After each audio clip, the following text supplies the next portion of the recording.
Yes, this is the Mark Haney Show, and we are on a mission to ignite the entrepreneurial revolution right here in the hometown we love.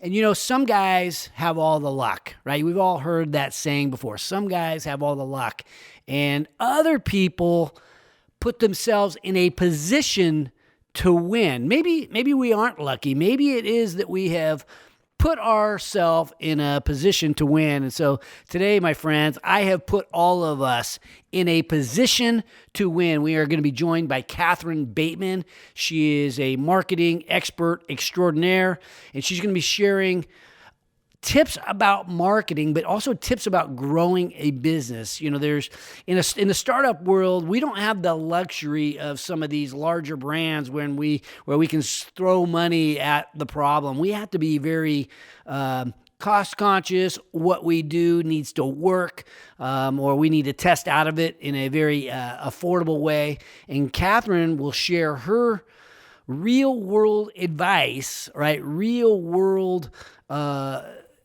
expertise in helping you to contemplate how you might grow your company. So stick around. Hear a little bit from Katherine Bateman.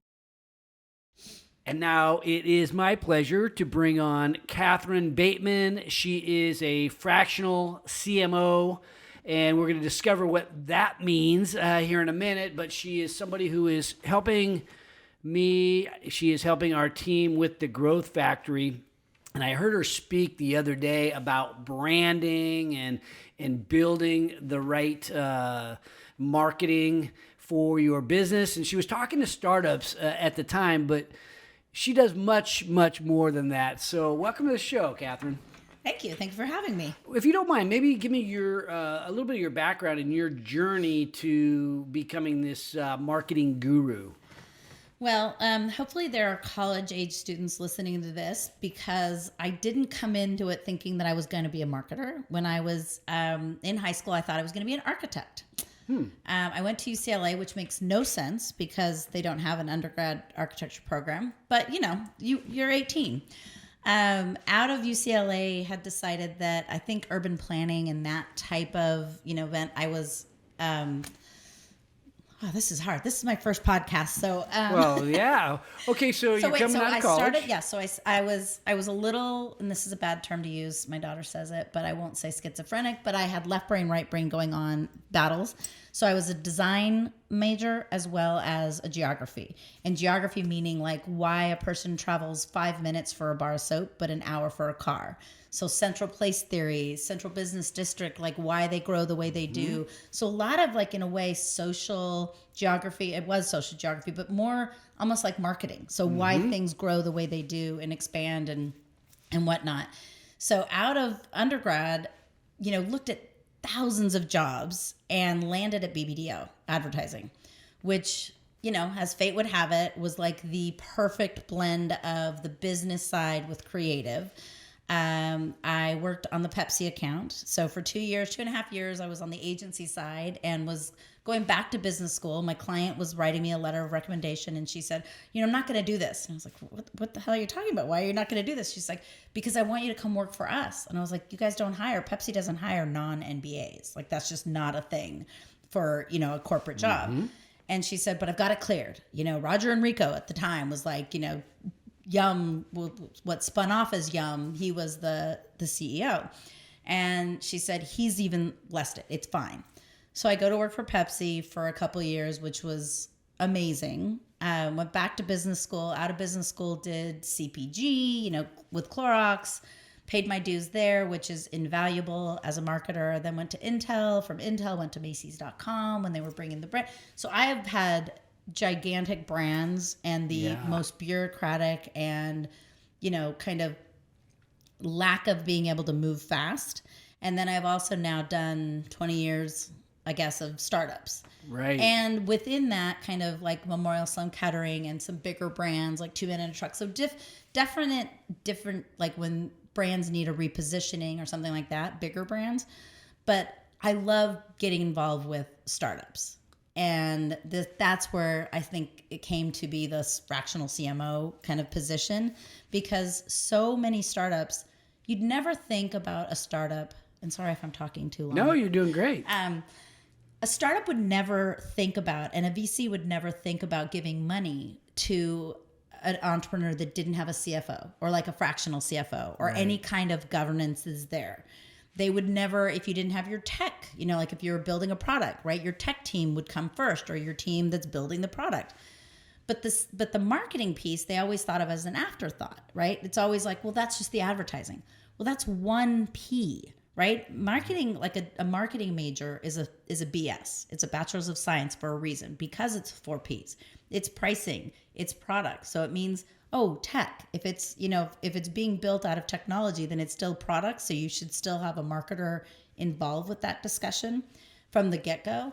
And so, essentially they would think about it as an afterthought. Well, now as a vendor of choice, like I think even the bigger hefty funds, like the big mega funds, the Graycrofts in New York, the Bloomberg Betas, they're starting to say, what, here are some vendors of choice who do fractional CMO. Right. Because, when you're doing things like looking at your roadmap and roadmap prioritization, that takes someone thinking about, well, who's your end user? And who have you said are you defining this product for? And what market niche is out there? So in terms of fractional chief marketing officers, you think about how that works. How much time ends up going into that commitment? Is it half time? Is it 25% of the time? What do I get when I do a fractional CMO type of contract? What can I expect? Do you want my answer or the answer that if I had a CFO, they would want me to give? Because I tend to give more. Yeah, give me. Oh, okay, yeah. So maybe from just an industry perspective, what might they expect if it wasn't you? Yeah. I mean, I think there's varying degrees of how I approach it. I think other people approach it also a little differently. Like I have a tendency to get in and definitely get dirty in terms of, if I'm engaged with an entrepreneur, then I am kind of all in, and it's rolling up your sleeves. It's like I've packaged up swag for investors. You know what I mean? So it's a little bit of kind of everything, but I think from a very 20,000 foot level, there's advisory where it's, hey, we're having C-level conversations. We need you there, and you're helping guide a team. Or there's actually like, I am building out the team, hiring people, deciding, are we buying, are we borrowing? You know what I mean? Are we outsourcing some of these things until we scale to a certain point? So it really depends on where they are in the life cycle. Early on, for like product fit and, product definition and everything else, it's more of like sort of a limited, engagement, just because you're looking at just what they're already coming up with and validating it. But as they go to market, then obviously it's a little deeper.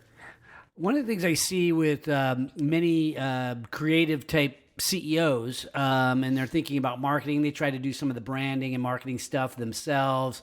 And then they go get funded, and now people are expecting things to pop right now.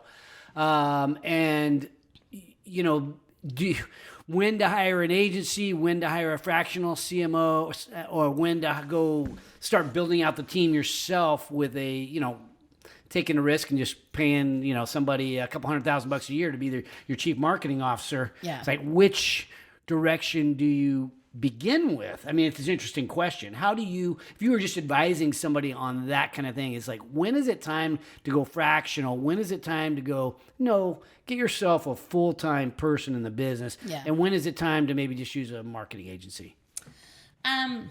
Now you'll get me into my pet peeves very quickly. I have a tendency to feel like marketing agencies, like a lot of times the CEOs might hire an agency that say they are the story agency, or they'll be a brand identity agency. And, there's so many bad ones out there that haven't come up through the ranks of either an advertising, like classical background where you truly understand how to build, a creative brief and what that means, like how you write creative for the end user, versus so many technologists and so many founders talk features and they don't talk benefits. And a true classically trained marketer will talk only in benefits and only to a specific target. And so many of these story builders and these identity people, like when you go to get a logo, they'll give you 3 logos. And you're like, what the hell? That you can't even decide what you like or don't like so I have, designers that I've worked with for 20 years that I've never had a client unhappy with the end result. I've never had a client in 6 months or 2 years later when they've gotten their Series A or, they've gotten more funding, change their brand because we did it right in the beginning. And that is a process, right? It's not just this looks pretty, let's go copy somebody else's logo. Like there are finite reasons why an A looks the way it does in your logo, or there should be, right? Like there should be a strategic reason why people do things. And so the question is, when you bring in a CMO or someone like me, is early on 10% of the time, right? Give them equity if you need to. Like if it's a cash flow problem, figure out that. But if you have them in earlier, then even the ground up logo, colors, the look and feel, like what you're doing even on your initial website will be better, equipped to have legs to stand on later on. And when you're raising money too, I mean, your pitch deck and your early customers, we want to see a level of professionalism that doesn't necessarily happen if you just go hire somebody to build you a website, or you build the pitch deck yourself out of on PowerPoint. It needs to have something. And again, I'll get into my pet peeves, because I've found so many wolves in sheep's clothing or whatever that clients will come to me and say, well, I paid $70,000 for this. And I'm like, I don't know who you paid $70,000 for, but look at all these gaps that are in from your messaging to what your logo looks like. They're like, like you found that, I couldn't figure out what was wrong with it, but you nailed it in 10 minutes. Well, it's because I'm thinking about it in a different way. I'm not thinking about it only from the visual piece, because things can look amazing and look professional, but still not really communicate what you wanted your brand to communicate. That's the disconnect. So to me, there's a lot in the way that CPG and sort of classically big agencies, big advertising agencies. CPG is consumer packaging. Yes. Yeah. And they're slow as everything. And, they don't make changes very quickly, but at the same time, they teach you how to maintain your business unit, right? Because you're in charge of everything from packaging to, finance and everything else. And so that part of it, I think, teaches you how to look at a business, not just from the advertising or promotional standpoint. It's an interesting question. When your brand doesn't have the basics built around the right logo, the right messaging, maybe the way your story is conveyed on your website, that's sort of shaky, but yet you need to grow revenue. So you're running marketing campaigns to try to generate activity and user growth and so on. So you're kind of getting the cart before the horse if your brand isn't built yet. Would you agree with that? Absolutely. Spend your resources on getting the brand right before you start spending a lot of money on advertising. Well, and that's, obviously that's the rub, right? If there is a need to get to market fast, then you can't go to some of these big agencies that are going to be like, okay, you're going to onboard for 3 months, and then we're going to go do our, research for 2 months, and then in 6 months we're going to give you a plan. It's like, no, I have 6 weeks. Right. Yeah. So there are certain things that gut and, the CEO is going to drive some of it. And then you have to fit it into the plan. And my biggest thing, when we started Buddy Media, which is the company that sold to Salesforce for $750 million, we always had the adage that, you ship imperfection and you perfect on the fly. So it's not going to be right. You can't perseverate on what is perfect. You've got to ship it imperfect, and you're building the plane as you're flying it.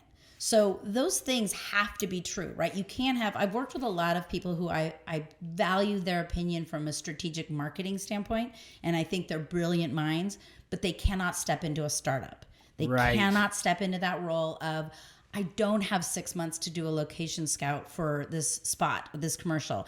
I have 6 weeks to get it on air. So therefore, we have a week to do a location, and we're going to just, make it work as best we can. And oh, by the way, it's going to look amazing because we still have these world-class people who are working on it. So it's that shifting of how do you compress the timeline, the budget, all of that to make it work in a startup. So it's kind of like thinking entrepreneurially as an outsourced partner. 100%. That's interesting. So let's talk about building a great brand. These iconic brands like Pepsi, you mentioned Macy's, like they didn't become that overnight. So if you are a early stage company and a startup, you still want to build something that is lasting. Give me your thoughts on how do you do that? I mean, I have many examples of how not to do it. Okay. Let's talk about that. Let's talk about how that's good because I mean, I don't know what. So again, I'll go back to Buddy Media. Buddy Media, we assumed the name. It wasn't a name that we bought a company that was, one guy in his bedroom, whatever. We kept the name. Buddy, everybody who got hired wanted to just call it Buddy. It's like, no, you cannot call Buddy because if you Google Buddy, you know what you're going to find? Nothing, right? We're going to be on page 17 of that search. That we're never going to be able to own it. It is Buddy Media. And literally we would have a swear jar that was, if you said Buddy, you'd be like, and there'd be a money jar because it couldn't be. So that was just like step one of the brand. Did people want it Buddy because it's shorter and names like Apple? It was fun. It was like Buddy. Pepsi, Like, every brand it needs a always Buddy. feels fun to shorten things up, but it's obviously it's not searchable if buddymedia.com is your domain. Yeah. Well, and also it didn't really say what you know what I mean? So there was just a lot of reasons. True. And so, that's first and foremost, like from the ground up, being consistent with your brand, even if you have 10 people in your company, because those are 10 impressions. Every time someone speaks that brand, that's an impression that you didn't pay for. And you better well have all of those be saying the same thing at the same time, or else your megaphone is saying nothing, right? So, or if you're only spending $5,000 a month instead of the $500,000 a month that other big brands are spending, then it means every message has to say the same thing. You know what I mean? You can't be testing and being like, oh, it's okay, because I'm just saying it to this audience. It's like, no, you have to make it be, you have to thread every needle so perfectly on the same for message. your name. Okay, so for the name of your company, like our company's Growth Factory, and I think it's resonating at some level. It's simple, it's 2 words, and people are repeating it. But then we have mantras and, our messaging. How granular does that, how important is the repeatability, the consecutive repeatability portion of a mantra potentially? It's obviously it's super important. Like so for instance, just do it. Yeah. Never would they have ever allowed just doing it, right? Like those are things that, again, from a small startup, you have to set things up in a way that is, we're never going to say just doing it, right? Like if you have a mantra that is, I don't know, I can't think of one that one that we say a lot. It's not, I don't know that it's resonated as our only mantra. Nobody builds a truly great company alone. That's something I say a lot.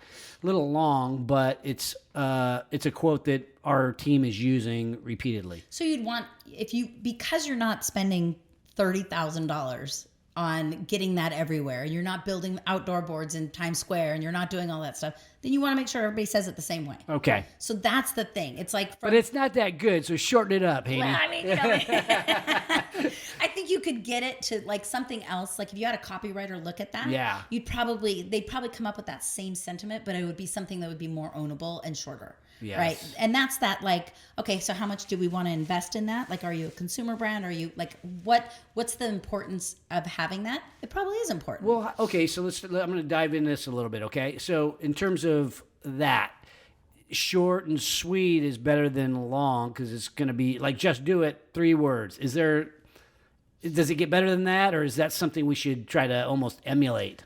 I mean, no, it probably doesn't get better than that because it wasn't about the product. It was about the emotion. And so apples think different. Okay. It's not grammatically correct. Right. You know what I mean? So yeah, that's amazing. Right. And again, it wasn't about the product. It wasn't like compute better.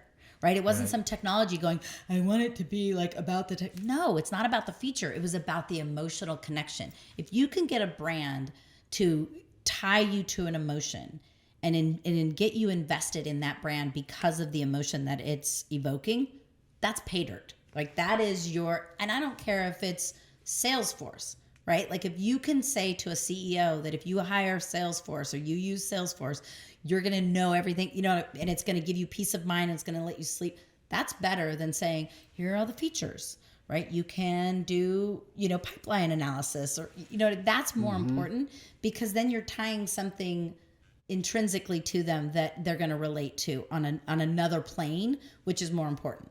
Right. Okay. So the just do it, the think different, those are amazing. What's Coke's? Coke is best thing in life, or no, what? Gosh, I can't think of it. I'm trying to think of the different Coke and a Smile. I remember when I was a kid, they said that. Yeah, have a Coke and a Smile. Yeah. But anyway, those kinds of things, obviously, we're talking about the Chiat days, like the amazing creative minds of the world, right? So a startup might not have that, but they can still employ the same type of, like, come up with your brand book, make sure people are using it. I have an ongoing kind of battle right now with the CEO, not a battle, but a definite, like, she's like, but the salespeople just want to say it this way. And I was like, but the salespeople don't get to say it this way, because that's not what your brand does, right? Like, this is XYZ. This is the way they need to say it. And she's like, well, we want to make it their own. I'm like, well, you're 14 people.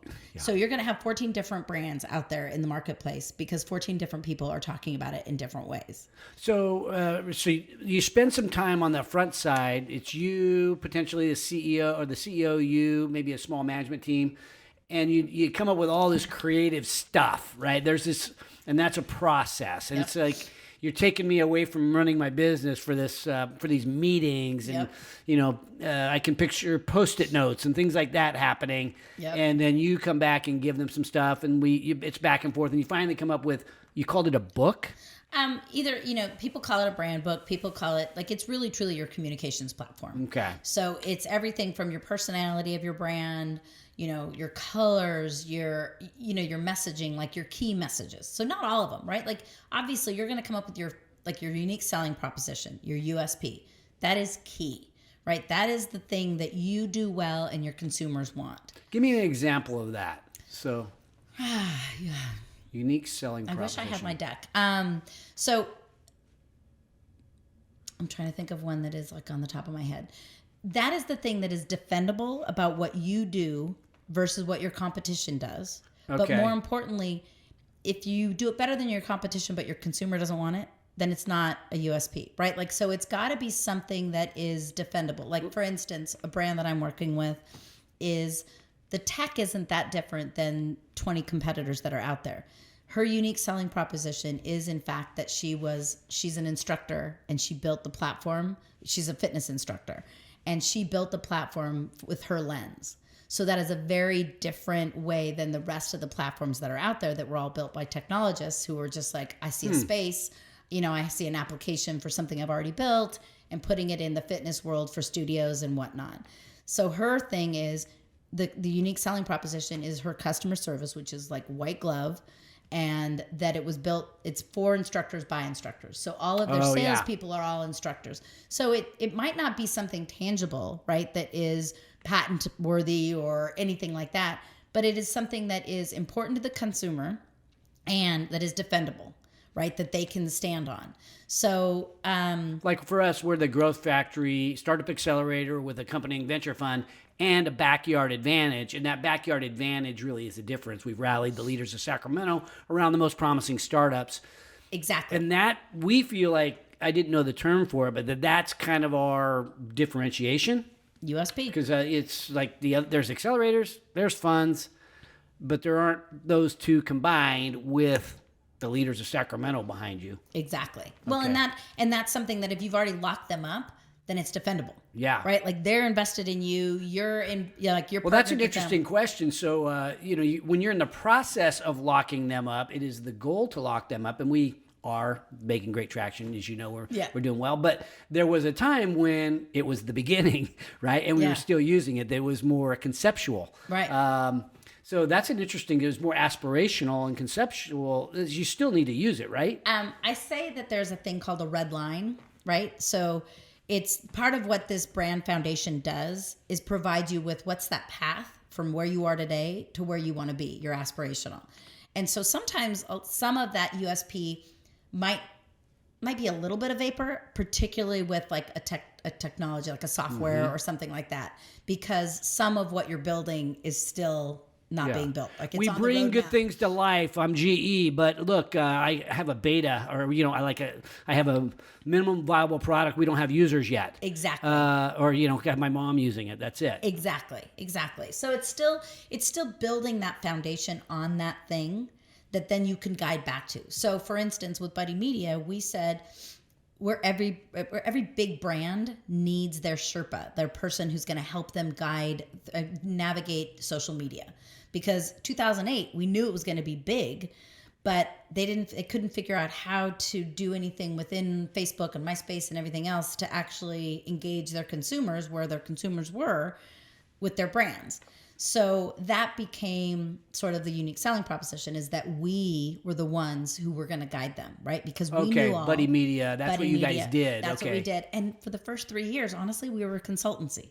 We were a marketing consultancy. We were a technology company, but for all intent and purpose.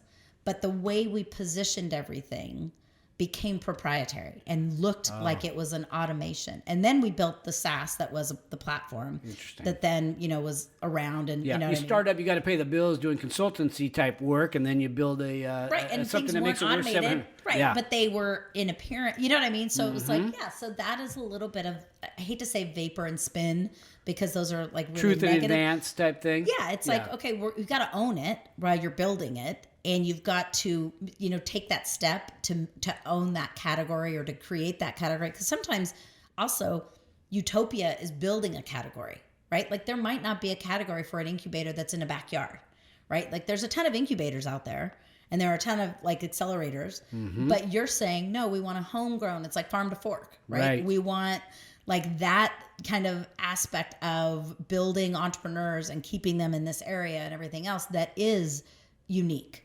So I think that like I said, sometimes it comes down to, there's a positioning statement that people forget to actually create. Okay. And that's an internal facing, statement. What is that? It basically outlines what you do different. So it's your USP. Who is your target? Okay. And what are you doing for them? Like what's in it for the target? Interesting. And it's a very formulaic thing. I mean, some people will come down to, God, I should have had like my deck printed out because now I'm not going to think of things. I'm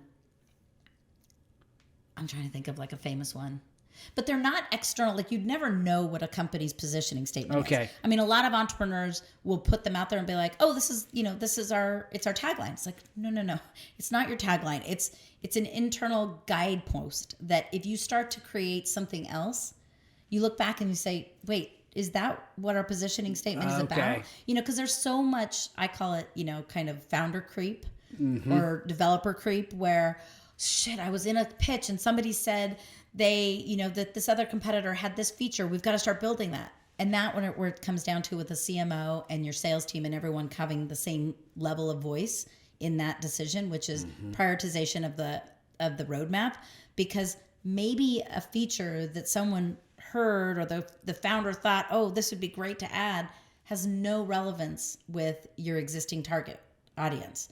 Now, if it comes down to it, maybe it does mean pivot, right? Like maybe it's worthy of a pivot. Yeah, that's interesting because startups end up pivoting hard almost 100% of the time, right? You're going to end up with a pretty hard pivot somewhere at the beginning of your journey because there's a discovery process. Yeah. With the Growth Factory, I'm using us as an example because about us. Some of our audience knows about the Growth Factory.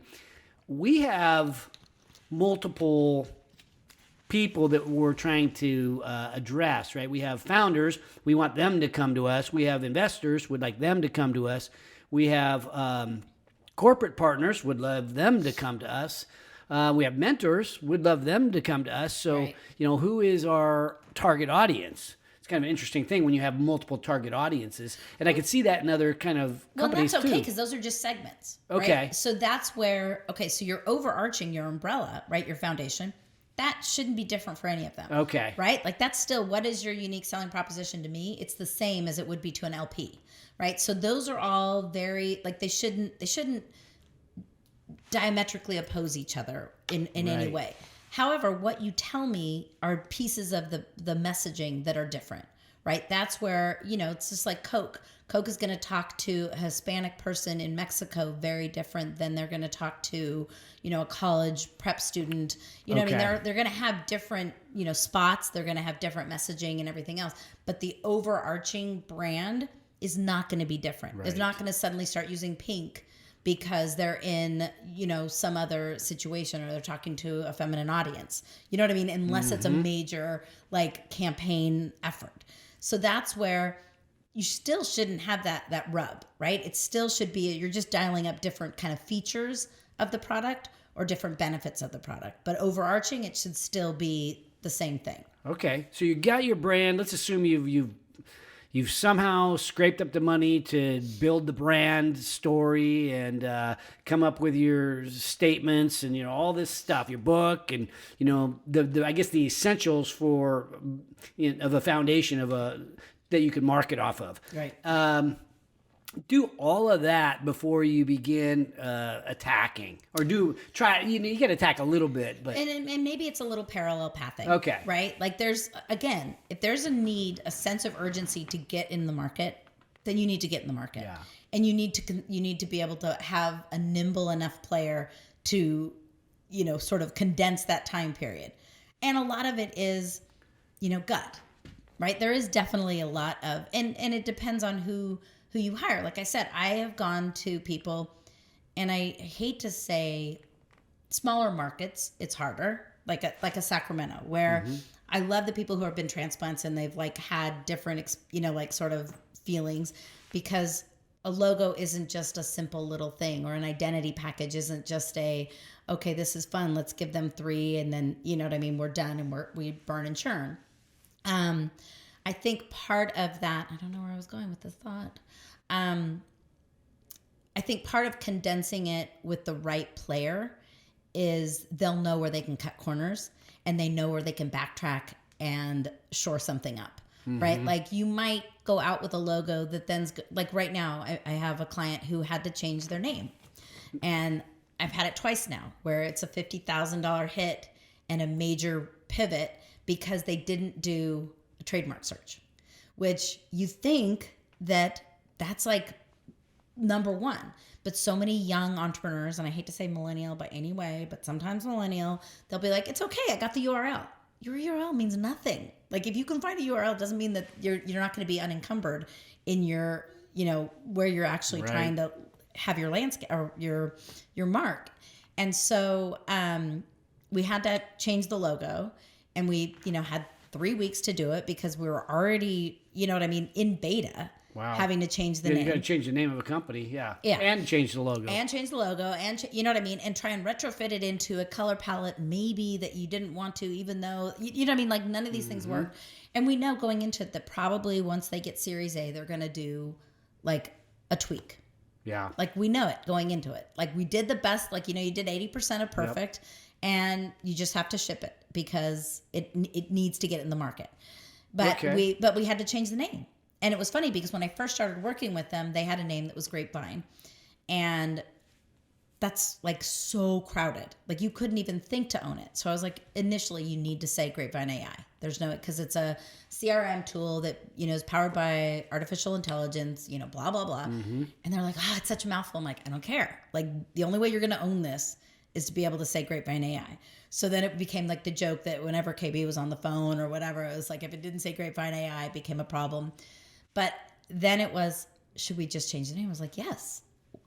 A year ago, I said we should just change the name. It's so, that space is so crowded. I love that you wanted to do it because, you heard it through the grapevine and it was all of that, but it didn't make sense. So, we had to go through kind of a little truncated process of repositioning that whole brand and coming up with a new name and it, finding the URL and everything else. And that's an exhaustive process, but we did it probably in about 3 weeks.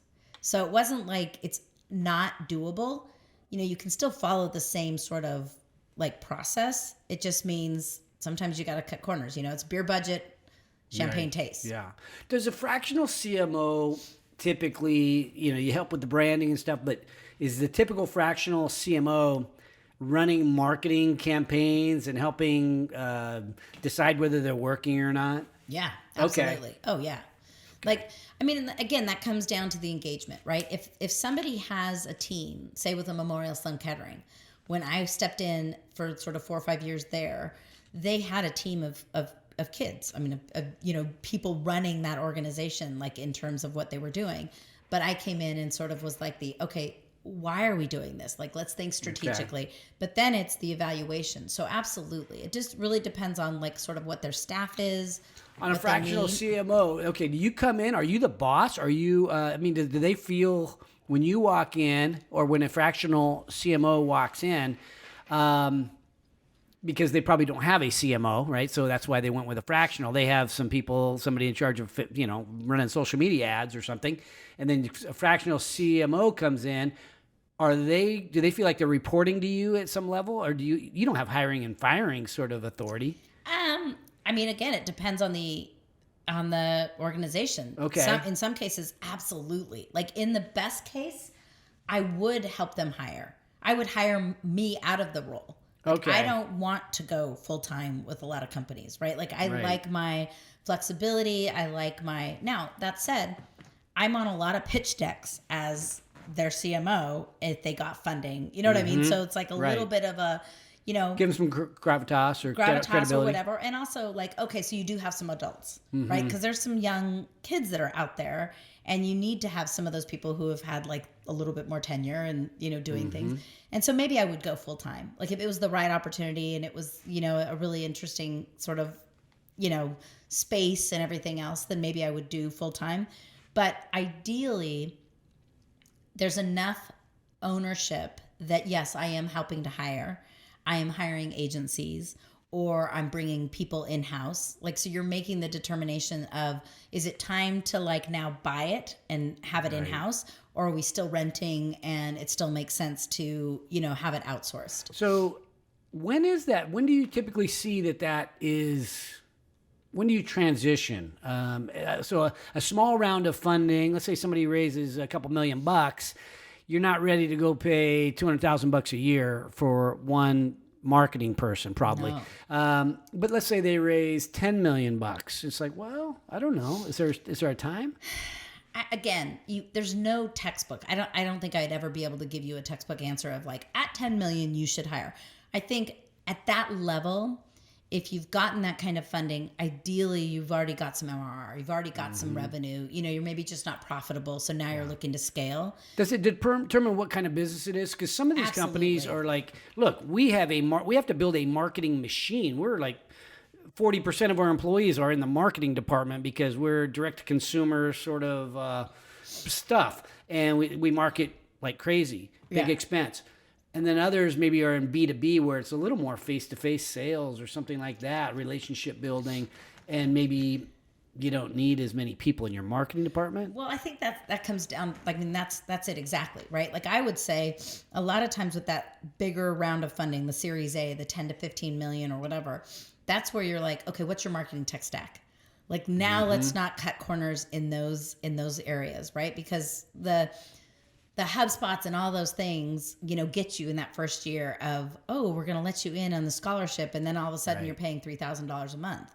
And do you need that's a whole body. That's an FTE almost. Right. So I think that becomes that next decision of like, what is your automation? What can you automate? And then I think there's always a benefit to hiring an agency versus bringing some people in-house. Because you're gonna reduce the rate. Like having a growth hacker or someone like that on staff, it might be good, but finding those people are like, they're unicorns. Well, and the fixed costs, right? That's one of the your CFO or your outsourced CFO, fractional CFO. He or she's going to say, look, what are your fixed costs? These FTEs, full-time employees. When I look at that, I'm just like I have 10 full-time employees. I'm thinking I am averaging $100,000 per year per person. That's a lot of fixed expenses because firing people's hard to do if you get over your skis on your forecast. Right. So nobody wants to be letting your marketing person go. Where there's economies of scale of not hiring one person for $7,000 a month. Let's just say even at the minimum $5,000, right? Like sort of a junior person. I could pay an agency $5,000 and ideally get 3 people looking at it and using their economies of scale if we find the right one. Right. But that, it all depends. There's a lot of agencies out there that are saying they're doing all these things, and then you get into you get in bed with them and you're like, okay, first of all, you said you do creative. This is shit create. You know what I mean? So there's just all those like sort of hit and misses that you end up finding. And so an outsourced CMO, I think of, I'm ballparking some numbers. If you go hire a top notch, that term's relative, but somebody with experience as your CMO, you might pay $150,000, $200,000 a year is what's going through my head. I don't know if that's a full-time CMO or a fractional. I was saying full-time. Am I wrong on that? I mean, is that on the low depend on side? the market. In Sacramento, it's low. Yeah, I'd probably say. I mean, again, who knows who the background is? Yeah. Like in terms of like the. But I would say probably 200 is like your minimum. Minimum, okay. Don't go below 200, otherwise Yeah. you're not going to have good quality. Yeah. So how do you, in terms of a fractional, is it half the price, or how does that work?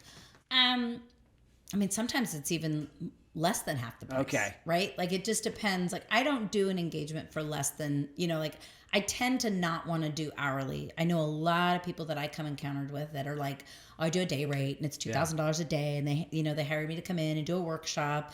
Then the workshop does nothing because we've outlined all these things, but then we don't know how to make them work, which is why I have a very different like sort of MO, which is now I roll up my sleeves. Like I become like I get an email address with their email. Like I am one of you. I'm not okay, I'm a consultant, and I just say, well, you should be doing this. I'm like, we're doing this, right? And I'm hammering it in of like, is this happening? Is this you know what I mean? Those types of things. So, I mean, I probably have way too many clients right now. I'm like, just because there's such a need for it. But I would say you can get it for half of that and maybe even less.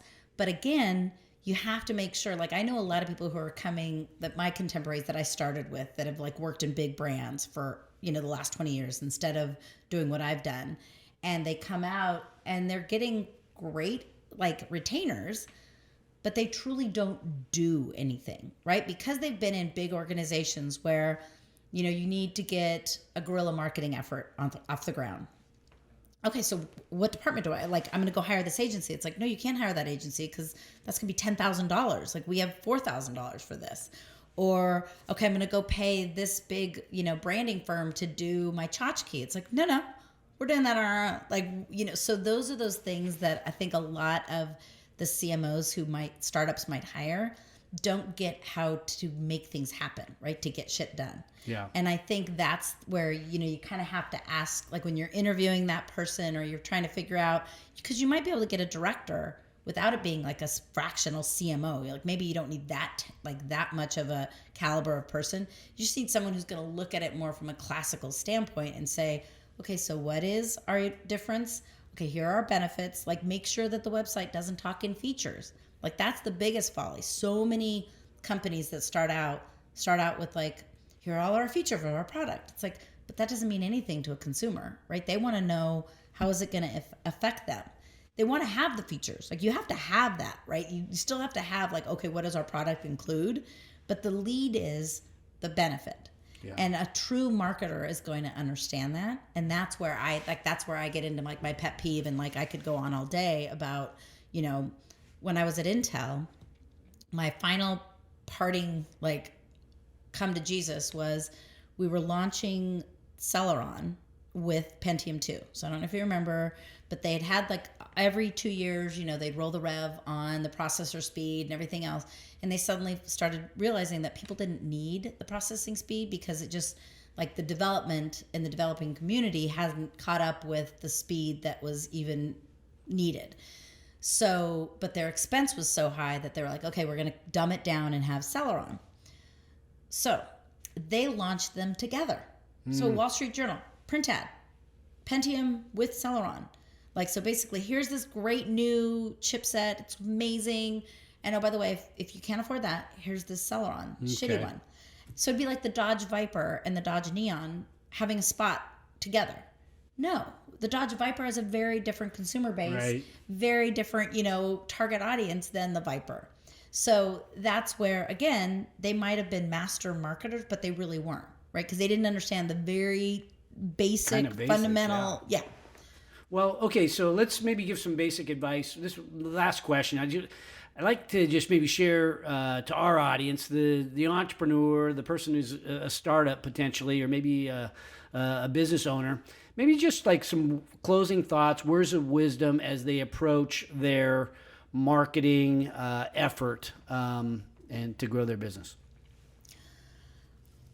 I would say if you can do one thing, like you haven't done anything, is to figure out what makes you different than your competitors, and does your consumer understand that difference, right? I know that keeps coming back to that sort of unique selling proposition, but truly, and if it might just be the brand, right? Coke really is kind of the brand that makes it different. Nike, to some degree, was just the brand. So it can be a brand play, but then it's got to be emotional, right? That's how, Apple, yes, has a technology to back it up, but initially it wasn't like necessarily the computing power that it brought out. It was the brand. It was 100% a brand play.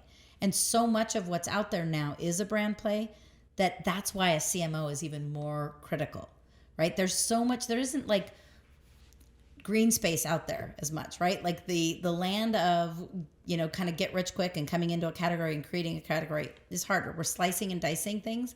So your brand is everything. So if you can figure out what can make you different, even if it's customer service or price, something that's sustainable, I think that's like a critical piece. And then maintain the consistency. Make sure that everybody, even if it's a 10-person, company, is saying the same thing. Try not to we had a lot of kids that even at Memorial Sun Kettering, when there's, 20 people in there writing emails, they'd try and move things, or they'd make a post in social media and be like, why are you doing that? Like we don't need to do that. We're like, I just thought I'd try it. It's like, there's no wear out, right? Like they have to keep that in mind too, that like someone like Coke or Nike would just do it. How many years have they been using that? It works. Is there wear out? Probably, but now there's just a 100% like awareness of what that is. So it worked. Whereas, trying to test things and keep throwing things out, like I get it. If it's not working, then you can throw it out. But let's try and give it some, a little bit of time to grow. Exactly. Katherine, appreciate you coming on the show, sharing some great advice about marketing and building our businesses. Appreciate what you're doing to help the Growth Factory too. Well, hopefully it was useful. Yeah. Definitely. Thank you. Welcome back to the Mark Haney Show. And yes, it was our lucky day today. As I mentioned, some guys have all the luck, or do they? Maybe it's that some people put themselves in a position to win. And I think that's what we're doing here at the Growth Factory. We are bringing the community together to help the most promising startups, and we're bringing the startups together with the community that wants to help them. We are putting both of those segments of our population in a position to win. Really, that nobody builds a truly great company alone. I'm wearing my Power of With shirt right now if you're watching it on YouTube, and really there is the power that is uncommon when you put the right people in your lives in order to win, whether you're an investor, whether you're a startup, whether you're a larger corporation, or whether you're somebody that just wants to give back to our community. We got to put ourselves in a position to achieve our goals. So if you're one of those people out there thinking, what is my best option to put myself in a position to win, and I'm a startup, I think you should reach out to me. I want to know you. I want to see if you might be a fit for the Growth Factory, but also I want to know all the entrepreneurs in our region. Who knows? Maybe I can open a door for you. Maybe there's a light bulb that might go off if you put yourself around people with real world experience. It can be game changing. So anybody out there that wants to be involved in the startup community, in the entrepreneurial ecosystem, in the trenches of building businesses, come see me at the Growth Factory. We are at growthfactory.us. We have invested into our first cohort of companies. The second group of companies we'll be investing into will be the deadline to apply actually is at the end of April. So if you're a startup, you better get on the stick. If you are a mentor or maybe a corporation that wants to be a little bit more entrepreneurial, and you want some of this entrepreneurial spirit to rub off on you, hit me up. Again, go to growthfactory.us or hit me up on social media at the Mark Haney is my handle. And really just a salute to everybody out there that is putting themselves in a position to win, that's working on the big dream and trying to figure out how to get it done. Nobody builds a truly great company alone. And so I know sometimes out there you can feel alone, but it doesn't have to be that way. But we salute you. And here at the Growth Factory, here at HaneyBiz, you can know, you can be certain that we're never above you. We're never below you. We're always by your side. Thanks for watching today's show. My goal for every episode is that you find a takeaway, something tangible you can use in your business today. And if you have a comment about a favorite takeaway, feel free to put it in the box below. And if you have a topic that you'd like me to bring up on the show, don't forget to let me know. And also, don't forget to subscribe to our YouTube channel if you want to learn more about entrepreneurship. Because at HaneyBiz, we are always by your side.